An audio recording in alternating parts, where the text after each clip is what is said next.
예, 안녕하십니까. 공부자극 세미나고 튜터리 선생님입니다. 근본 사고방식 확인 방법인데 이게 무슨 뜻일까요? 일단 자신의 근본 사고방식이 어떻게 구조화되어 있는지를 좀 확인해 봐야 됩니다.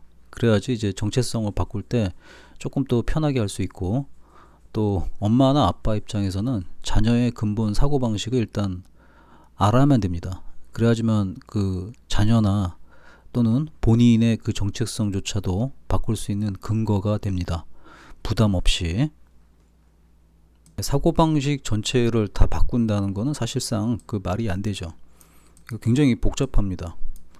10년 넘게 20년 가까이 된 사고방식을 어떻게 한순간에 다 바꾸겠습니까? 그러나 이제 아무리 복잡한 사고방식이라도 기본 틀을 가지고 대하게 되면은 그 어느 정도 단순화 시킬 수가 있습니다. 이 단순화부터 시작해가지고 그 복잡하게 되는 것은 케이스 바이 케이스로 이 정책성을 하나하나 정정하거나 개선해 나가면 됩니다. 그러니까 기본 틀을 좀 배우는 자세가 좀 필요하죠. 기본 틀이 뭐 어렵냐? 그렇게 어렵지 않습니다. 가장 기본적으로 본인이 또는 자녀가 그 추구형인지 그 회피 유형인지 좀 확인할 필요가 있습니다. 추구라는 게 뭐냐면은 뭔가 꽂히면은 거기 미친 듯이 하는 애들 있죠. 그게 이제 추구형 스타일이고, 회피형은 또 뭐냐면은 그 하기 싫은 거는 죽어도 안 합니다. 그냥 제껴 버립니다. 근데 이제 이 추구 유형이나 회피 유형이나 한 사람으로 볼 때 둘 다 가지고 있긴 하지만은 어느 한쪽에 더 강한 자극을 받는 애들이 좀 많습니다. 특히 이제 요즘 많이 문제가 되는 게 이제 ADHD잖아요. 걔네들 보면은 집중력이 없는 게 아니라 꽂힌 거, 특히 게임 같은 거 집중하는 거 보면은 엄청날 정도로 집중을 합니다. 그러나 이제 본인이 생각할 때 흥미가 없는 거에 대해서는 극도의 또 회피 성향을 또 보여주고 있죠. 이를 친구들 같은 경우에는 그 회피하는 걸 갖다가 강요하게 되면은 절대로 안 하게 됩니다. 따라서 이제 추구하는 것 쪽에 좀 포커스를 많이 맞춰야 되겠죠. 근데 어떤 사람들은 그 선생님한테 야단 먹거나 또는 학교에서 평가를 안 좋게 받는 게 너무 싫어가지고 그 싫은 것 때문에 그런 걸 회피하고 싶어가지고 공부한 애들도 또한 있습니다. 그럴 때는 이제 회피 쪽에 좀 중점을 둬가지고 이제 컨설팅을 하거나 또 아이를 갖다가 지도하는 편이 좀 낫죠. 동기부여하는 말을 하더라도 말이 좀 달라진다는 거죠. 꽂히는 거에 반응하는 아이하고 회피하는 거를 어떻게든 그 하려는 아이하고 거기에 맞춰가지고 적절하게 거기 집에서 아이하고 얘기를 하시는 게 훨씬 낫습니다. 꽂힌 것을 아이가 좋아한다 그러면은 특히 뭐 BTS에 꽂혀 있다. 그럼 BTS가 영어를 좀 잘하잖아요. RM 같은 경우는 무지하게 영어 잘하죠. RM은 영어 공부 이렇게 했대. 그러면 이제 좋아하는 요소가 뭐예요? 꽂힌 게 BTS니까 RM 때문이라도 영어 공부를 조금 하지 않을까요? 사실상 합니다. 그것 때문에. 또 한류가 지금 급부상하면서 사람들이 한류 컨텐츠에 꽂혔잖아요. 그래서 이제 한국말을 자발적으로 배우는 계층이 많잖아요. 그게 이제 자기가 꽂힌 거에 대해서는 사람들이 뭔가를 굉장히 자발적으로 하는 성향을 보입니다. 그걸 갖다가 아이 정체성 교육을 할 때도 활용하시라는 겁니다. 어떤 행동을 할 때 그 자신의 내적 기준을 가지고 행동하는 사람들도 있고, 또 외적 기준 가지고 또 행동하는 경우가 있습니다. 예를 들어서 뭐 학원 한번 얘기를 들어볼까요? 되게 어머님이나 아버님들이 학원을 보낼 때 이런 학원 많이 보내더라, 그런 것에 의해서 학원을 판단한다면 그 외적 기준에서 판단하는 거고, 그게 아니라 이제 아이 성향하고 어머님이나 아버님이 원하는 교육 방향이 있잖아요. 그 방향에 맞춰 가지고 외적 기준은 하나도 고려하지 않고 요거를 기준으로 삼는 사람들이 있습니다. 그게 바로 이제 내적 기준이죠. 아이도 마찬가지예요. 이렇게 반 애들 따라 이제 트렌드 따라 움직이는 애들이 이제 대다수가 많아요. 그래서 외적 기준을 그 기준으로 삼는 학생들이 굉장히 좀 많은 편입니다. 또 내적 기준을 하는 애들이 좀 드물긴 한데, 이런 애들이 좀 심지가 굳고 고집도 엄청 왕고집입니다. 자기가 딱 정한 그 기준이 있으면 거기서 움직이질 않습니다. 그러니까 이제 아이가 그 내적 기준에 근거해서 행동을 하느냐, 아니면 또 외적 기준에서 근거해서 행동하느냐, 거기에 따라서 이제 컨설팅 들어가는 게 좀 달라지는 거죠. 그리고 2번하고 조금 비슷하긴 한데 개념이 조금 달라요. 자기 중심적으로 행동하는 아이냐 또는 타인 중심으로 행동하는 사람이냐. 되게 그냥 무조건 동네 일이라면 발벗고 나서면서 타인을 위해 막 애쓰시는 분들 있잖아요. 그분들한테 많이 나오는 얘기가 이제 오지랖이 넓다 이런 얘기 많이 듣잖아요. 그런 분들이 대부분 이제 타인 중심입니다. 성향이 그런 거예요. 성향이. 응? 그러니까 그렇게 일을 하시면서도 별로 애를 쓴다 생각 안 해요. 자기 성향대로 사는 거니까. 근데 이제 자기 중심인 사람은 자기가 관련이 없으면은 무조건 안 하게 돼 있어요. 그러니까 이제 자기 중심인 사람들이 좀 오해를 많이 받는 게 이기적이라는 평가를 많이 받죠. 사실은 뭐 이기적인 게 아니라 어떻게 엄밀히 얘기하면 개인주의 성향이 굉장히 좀 강하다라고 얘기할 수 있죠. 자기가 좋으면 하고 자기가 싫으면 안 하는 건데 그걸 갖다가 타인을 배려하기 때문에 같이 해야 된다든가 또 어떤 걸 갖다가 하기 싫은데도 불구하고 단체를 위해서 해야 된다든가 굉장히 좀 힘듭니다. 그래서 공부할 때도 이런 스타일이 굉장히 많이 나타나기 때문에 이것도 잘 관찰하 아마 대부분의 어머님이나 아버님은 아실 겁니다. 자기 아이가 어떤 스타일인지. 또 이제 사람들이나 아이들을 저도 대하다 보면 느끼는 게 어떤 애들은 비슷한 걸 먼저 찾아요. 어떤 애들은 차이점부터 찾는 사람들이 있습니다. 그러니까 이제 일본하고 한국 하면 무조건 이제 다른 것만 저희가 강조하는데 지구상에서 제일 비슷한 나라가 한국이랑 일본입니다. 또 이렇게 얘기하면 또 이제 상위점만 강조하시는 분들은 뭐라고 그래요? 친일파 뭐 이렇게 얘기하잖아요. 그것과 마찬가지로 또래 집단에서도 이렇게 유사점, 동료 집단, 특히 이제 여학생들 같은 경우는 서로 유사점을 많이 찾는 경향이 많이 나타나는 것 같고, 또 남학생들 같은 경우는 뭐 다 그런 건 아니지만 보편적으로 차이점에 좀 기준을 두는 경우가 좀 많습니다. 아이마다 좀 다르기 때문에 아이가 어떤 식으로 얘기를 하고 그동안 대화했던 내용에서 차이점을 많이 얘기했는가 아니면 유사점을 많이 얘기했는가를 꼼꼼히 한번 검토해 보세요. 그 다음에 이제 설득 요소들이 좀 있어야 되는데, 이 설득이라는 건 뭐 다른 말로 하면은 그 개인이 받아들인다 그러면 설득해 가지고 납득하는 거잖아요.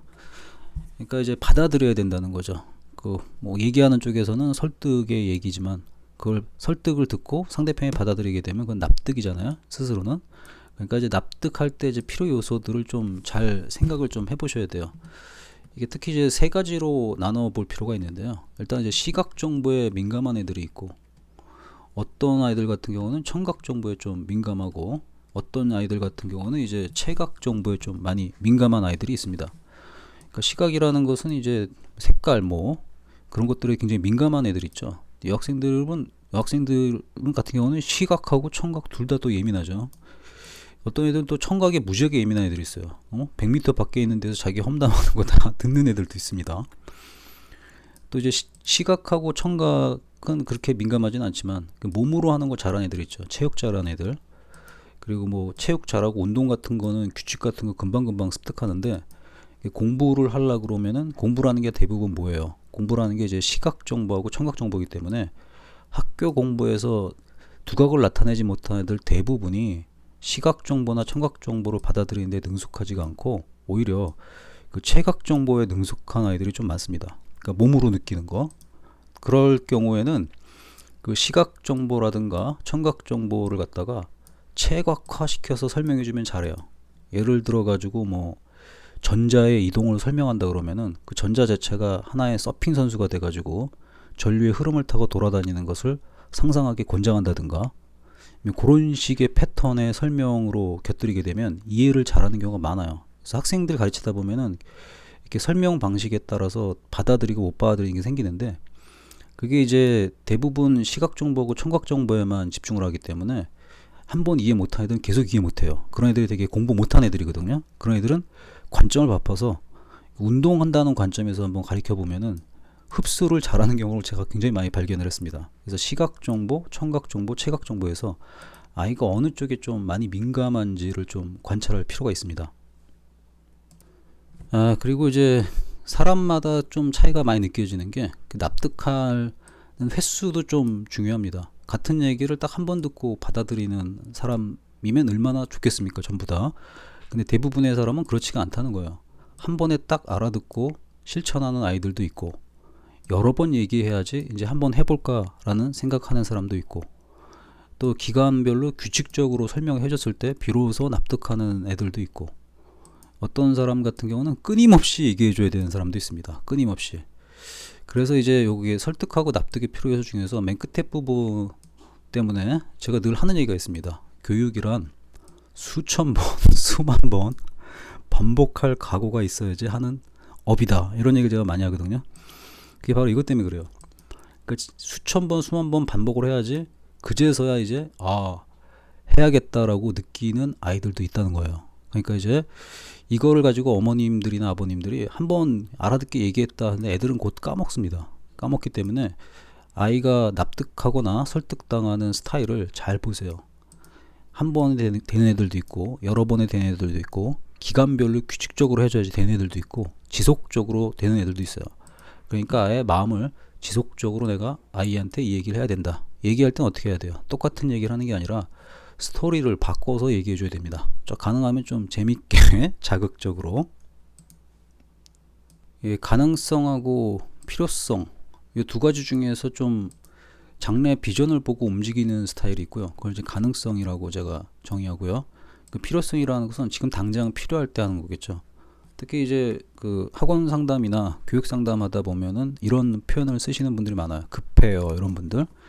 그런 분들은 무조건 필요성이죠. 닥치지 않고서는 절대 뭔가를 하지 않으시는 분들, 이게 필요성입니다.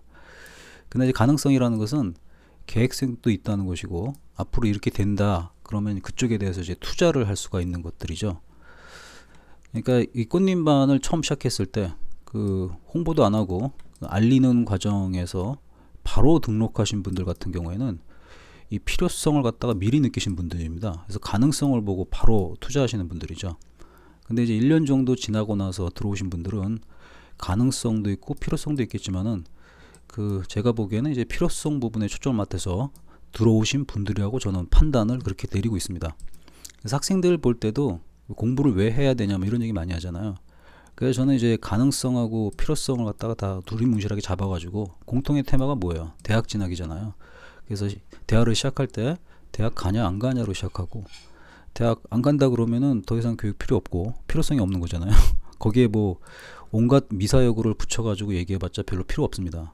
근데 대부분은 대학을 가기 때문에 그럼 그 자체가 공부하는 필요가 되고, 공부하는 필요 이유가 되고, 공부해야 되는 당면 과제가 되는 겁니다. 이렇게 이제 필요성 쪽에 마치고 나서 그럼 이제 공부한다가 동의가 됐잖아요. 그 상태에서 이제 가능성을 자꾸 제시해 줘야 됩니다. 그게 바로 이제 앞에서 교육할 때에 교육하는 교육자의 마음가짐이기도 하고, 엄마 아빠의 마음가짐이기도 합니다. 엄마 아빠는 자녀의 가장 훌륭한 스승이잖아요. 또 이제 공부 유형을 좀 잘 봐야 됩니다. 되게 이제 사람들이 많이 얘기하는 게 이제 자기주도 학습을 많이 합니다. 사실은 이제 자기주도 학습으로 공부하는 게 원칙이죠. 뭐 저희 학창 시절에는 다 자기주도 학습이었지, 이걸 뭐 별도로 교육하거나 그럴 생각 안 했거든요. 그리고 또 저도 지금도 갖고 있는 생각은 이제 공부는 그냥 혼자 해야 된다는 생각 갖고 있습니다. 근데 대부분의 아이들을 좀 관찰해 보면은 혼자서 독자적으로 공부하는 걸 좋아하는 애들이 있고, 그 다음에 이제 타인과 협력, 그러니까 이제 학원 수업도 협력을 받고 선생님 도움도 받고 친구들의 도움도 받고 그렇게 해서 공부하는 애들이 있고, 또 독자적이기도 하고 협력적이기도 하고 어중간한 그 중간 형태로 공부하는 아이들도 꽤 있습니다. 되게 좀 살펴보면은 그 협력 쪽에 들어가는 타입이 하위권이 좀 많습니다. 하위권이 많고 상위권일수록 이제 독자, 혼자서 공부하는 걸 잘 견디는 애들이죠. 근데 이제 아이가 하위권이라서 사람들이 많고 뭐 이런 데서 공부하기를 원한다 그러면은 그런 성향을 그대로 일단은 존중해 주면서, 그래도 그 안에서도 공부는 자기가 혼자 해야 되는 코드가 존재하잖아요. 바로 이 부분까지 유도해야 된다고 저는 판단합니다. 그래서 혼자서 공부하고 배운 원리에 대해서 생각해 볼 시간을 안 갖게 되면은 공부의 개념이 머릿속에 박히질 않습니다. 남의 말만 가지고 이해한다는 건 좀 힘들잖아요. 그러니까 독자적으로 공부할 때 본인의 시각 정보든 청각 정보든 체각 정보든 활용을 해가지고 스스로 습득하는 거를 깨우치게끔 도와줘야 됩니다. 그게 바로 이제 자기주도 학습이 되는 거죠. 그러니까 자기주도 학습도 그냥 처음에 툴 정해놓고 이렇게 해라, 이렇게 하는 건 편하긴 한데, 그걸 처음부터 애들이 쫓아오기에는 좀 힘들다는 거예요. 그래서 여기가 이제 7가지 정도 얘기해 드렸는데 이게 전부 다는 아닙니다.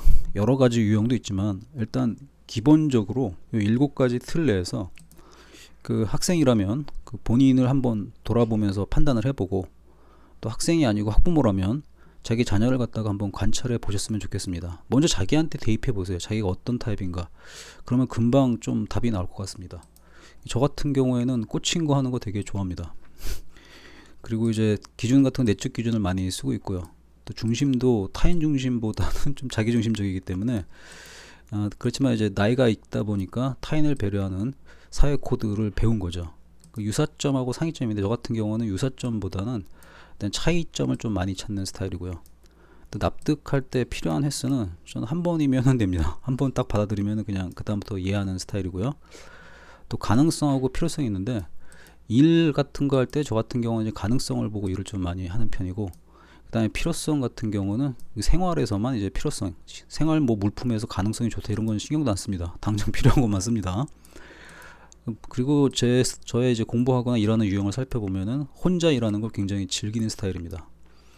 다른 사람들하고 소통하면서 일하는 것 자체를 좀 많이 안 좋아합니다. 왜냐면은 그 트러블이나 아니면 의견 일치가 안 될 때 일이 진척이 안 되는 게 좀 싫어요.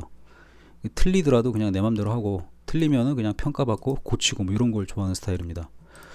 이게 어머님이나 아버님이라면은 1번부터 7번까지 자기 자신을 한번 검토해보고 그 자녀를 갖다가 한번 검토해보세요. 그리고 대화할 때 요거를 잘 판단해가지고 하게 되면은 아주 훌륭한 컨설팅을 집에서도 할 수가 있습니다.